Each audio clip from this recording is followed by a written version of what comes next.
नौजवानों के लिए ख़ास तौर पे गुजारिश, ये बाद वक़्त इंटरनेट पे बैठ जाते हैं, फिर देखते हैं वो वाईफाई का कोई कनेक्शन होता है ना, उसको ओपन करने की कोशिश करते हैं और लॉक तोड़ देते हैं। एक्सेस हासिल हो जाता है तो फ़ोन करते हैं, फिर भाई ने एक्सेस हासिल कर लिया, सारी रात फ्री में इस्तेमाल करता हूँ। दूसरा कहता है यार रश्क आ रहा है तेरी किस्मत पे, मुझे तो यार अपने भाई को भी कोई आइडिया बता दे।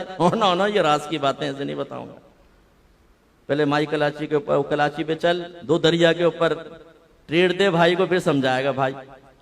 वो एक साहब ने मुझे बताया, वो एक दोस्त हैं, फिर बाद में मैंने उसकी क्लास ली, वो मेरा दोस्त है, उसने एक बड़ी कंपनी का ऐसे ही अकाउंट हैक कर लिया है, आराम से सारी रात इस्तेमाल करता रहता है। मैंने कहा आराम, खुदा का खौफ करो, जहन्नम का ईंधन है ये। मेरे आका सल्लल्लाहु अलैहि वसल्लम फरमाते हैं कि कोई मुसलमान अपने मुसलमान भाई की कोई चीज उसकी इजाजत के बगैर इस्तेमाल ना करे, हत्ता के खिलाल, टूथपिक, ये भी सरकार ने फरमाया पूछ के इस्तेमाल करो। तो इसलिए ये जायज नहीं होता इस तरीके से आप उसका वो चीज इस्तेमाल कर रहे हैं। ये अगरचे माल हासिल नहीं कर रहे, लेकिन बहरहाल अगर आप कनेक्शन लेते, उसका बिल पे करते तो माल देते आप, ये इस जुमरे में आए। इस तरह बिजली की चोरी है, हमने बड़े बेहतरीन तरीके से मीटरों के अंदर ऐसा काम, मैं कहता हूं पाकिस्तानी जहन इतना बेहतरीन है, अगर तामीर में लग जाए तो।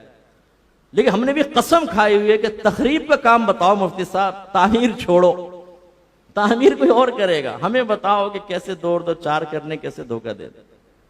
हमारे वालिद साहब फौत हो गए, अल्लाह उनको जन्नतुल फिरदौस में आला मकाम अता फरमाए। वो चावल की ट्रेडिंग होती थी तो उसमें भी वो हिस्सेदार थे कुछ, तो बताते थे यहाँ से बाहर बोरियां जाती हैं तो पीवीसी का पाइप होता है ना, उसको बोरी के बीच में पहले यूं खड़ा कर देते हैं, फिर अच्छी गंदुम चारों तरफ डालते हैं और उस पाइप में गंदी गंदुम डालते हैं।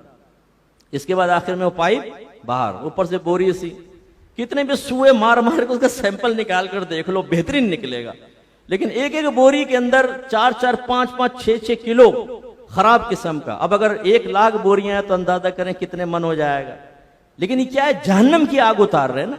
आप अपने मुल्क का इमेज भी खराब करते हैं। आपने खबरें सुनी होंगी कितने टन हमारी गंदुम गई और पोर्ट से ही वापस भेज दी उन लोगों ने कि भाई ये तो फ्रॉड कर रखा है तुम लोगों ने, ना अपने मुल्क की बदनामी का एहसास ना कुछ। तो ये तमाम चीजें अच्छी तरह देखें।